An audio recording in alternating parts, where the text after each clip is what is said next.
थक गई हूँ एक्चुअली में ऐसे लोगों को देख कर जिन्होंने अपनी वैल्यू इतनी नीचे गिराई होती है लोगों को खुश करने के चक्कर में कि लोग उनसे सेटिस्फाई हो जाएं।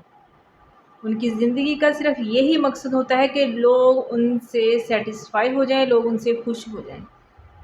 रोमैनिटाइज बीइंग अलोन, अकेले रहना रोमैनिटाइज करो। जितना आप ज़्यादा नीडी बिहेव रखोगे ना, लोग उतना ही आपको डिमोटिवेट करेंगे, लोग उतनी ही आपकी रिस्पेक्ट नहीं करेंगे। आप जितना ही लोगों को शो करवाते हो कि आपको उनकी ज़रूरत है, आप उनके बगैर नहीं रह सकते, लोग उतना ही आपको टेस्ट करते हैं। वो इतना ही आपको फॉर ग्रांटेड लेते हैं। उनकी नज़र में आपकी कोई वैल्यू नहीं होती। You have to be very firm. For example कि ये आप हो और ये आपकी लाइफ में कोई आया है, ठीक है, और इसके जाने के बाद भी आप बिल्कुल वैसे के वैसे ही, आपकी लाइफ में कोई फ़र्क नहीं पड़ा, आपकी एग्जिस्टेंस बिल्कुल वैसे ही है। आप जैसे खुश थे पहले, आप बाद में भी वैसे ही खुश हो। आपने अपनी कंपनी को एंजॉय करना सीखा। आप अपनी कंपनी में खुश रहना सीखो। आप अपने साथ रिलेशन बेहतर करना सीखो। क्यों दूसरों से कुछ एक्सपेक्ट करते हो? जब आप अपने आप को वैल्यू, मोहब्बत और प्यार नहीं ना दे सकते, तो दूसरे भी आपको आकर कोई वैल्यू, मोहब्बत और प्यार नहीं देंगे। एंड अदर थिंग इज़ कि get comfortable with rejection. Rejection के साथ कंफर्टेबल होना सीखो। रोना धोना छोड़ दो कि अगर कोई आपको रिजेक्ट करता है, इस बात से ओके हो जाओ कि ये दूसरों की चॉइस है, इसको आप कंट्रोल नहीं कर सकते। इट्स कम्प्लीटली फाइन अगर कोई आपको रिजेक्ट करता है। ज़रूरी नहीं है कि रिजेक्शन की वजह से आपकी वर्थ कम हो गई है, आपकी वैल्यू कम हो गई है। No, sometimes it's their loss. And the next thing is be the villain in their story. Well, most of us are scared कि दूसरे हमारे बारे में क्या सोचेंगे, या कोई हमारे बारे में बुरा ना सोच रहा हो अगर हम किसी के साथ बुरा कर देंगे। ट्रस्ट मी, हर किसी के माइंड में इनकी सैड स्टोरी चल रही होती है। हर किसी के माइंड में वो विक्टिम होते हैं और जो अगला बंदा होता है ना, वो जालिम होता है। हर किसी के माइंड में इन पर जुल्म होता है और जो अगला बंदा होता है ना, उसने इनके साथ जुल्म किया होता है। हर कोई अपने हिसाब से स्टोरी बना रहा होता है। और अगर आप उनकी ज़िंदगी में विलेन भी हो ना, तो बी ओके विद डैट। लोगों के दिमागों में अपना वर्जन कंट्रोल करना बंद कर दो। Mysteries hold powers. आप कम बोलो लेकिन साफ सुथरा बोलो। आप जितना ज़्यादा बोलते हो, आप उतना ही अपने बारे में दूसरों को बताते हो, आप उतना ही अपने इन्फॉर्मेशन लीक करते हो। आप एक ह्यूमन हो, आपके इर्द गिर्द जो लोग हैं वो आपकी ही दी हुई इन्फॉर्मेशन को आपके अगेंस्ट यूज़ कर सकते हैं और आपकी लाइफ को मिजरेबल बना सकते हैं। और इनमें से अगर कोई आपसे जेलस है, कोई हसद है करता है आपसे, तो आप उनके लिए बहुत ईजी टारगेट हो फिर।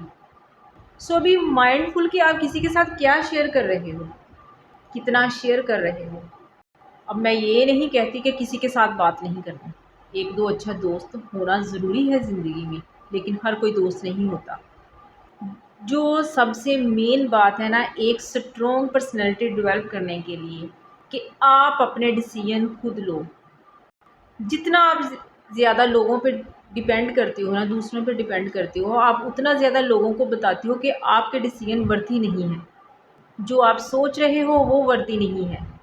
दूसरा बंदा जो सोच रहा है वो बता रहा है जो वो ठीक है। लेट्स सपोज कि आपको कुछ अच्छा लग गया है, आपने ख़रीदना है। फॉर एग्ज़ाम्पल कि आपको कोई ड्रेस पसंद आ गई है और आपने वो ख़रीद ली है और सोचा है कि मैंने ये पहनना है फ़लाँ ओकेज़न पे, और आके आपने वो ड्रेस किसी दूसरे को दिखा दी और किसी दूसरे से पूछ रहे हैं कि बताओ ये अच्छा है या नहीं, मैं ये पहनूं या नहीं। तो उन्होंने बोला कि ठीक लग रहा है तो आपने पहन लिया, और अगर उन्होंने बोला है कि नहीं ठीक तो आपने नहीं पहनना। आपने में इनसिक्योरिटी आ गई है। मतलब कि सोल डिसीजन उनके ऊपर है। ये तो बहुत छोटी सी एग्जांपल है। लोग अपनी ज़िंदगी के बहुत से अहम फैसले, इवन कि अपना करियर, अपने शादी के डिसीजन जो है लोगों से करवाते हैं, क्योंकि वो अपने आप में कॉन्फिडेंट नहीं होते हैं। क्यों?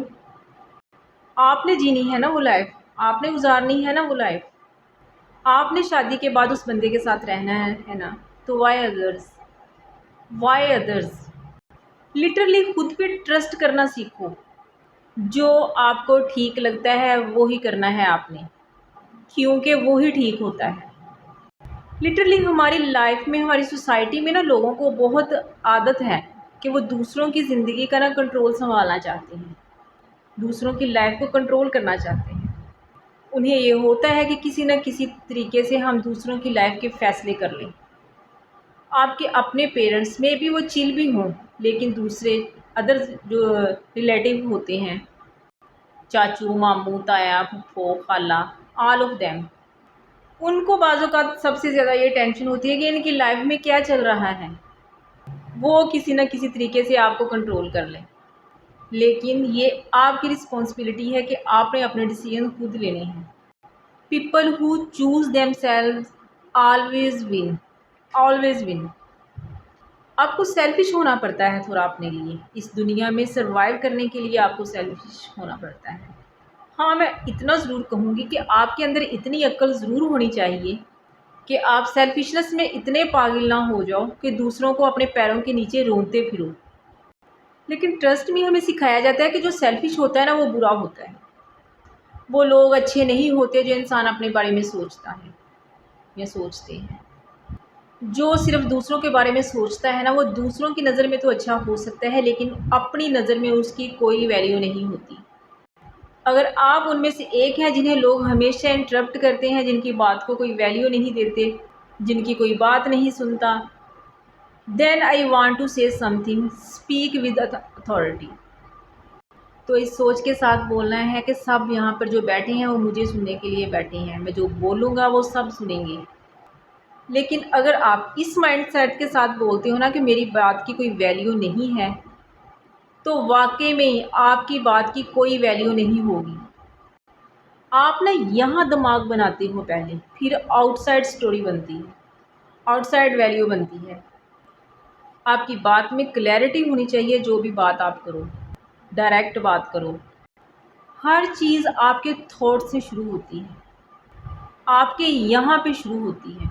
और अगर यही चीज़ इतनी है ना, इतनी, तो फिर आपको जो चीज़ मिलेगी ना वो भी इतनी ही होगी। और लास्ट में कि इस इंतज़ार में रहना छोड़ दो कि कोई आपको कितना देगा। Be the one for your self, कि आप अपने आप को इम्पोर्टेंस दो। अगर कोई आपकी लाइफ में आए भी या आपकी लाइफ से जाए भी, जो आपकी आइडेंटिटी बनी हुई है ना, वो शेक ना हो। एक वीक पर्सनैलिटी एक स्ट्रॉन्ग लाइफ बिल्ड नहीं कर सकती। इस दुनिया को ब्लेम करने की ज़रूरत नहीं है कि ये आपको इतना बुरा ट्रीट क्यों करती है, जबकि आपने खुद उसको ट्रेन किया हुआ है कि वो आपको ऐसे ट्रीट करे। Stand up for your self.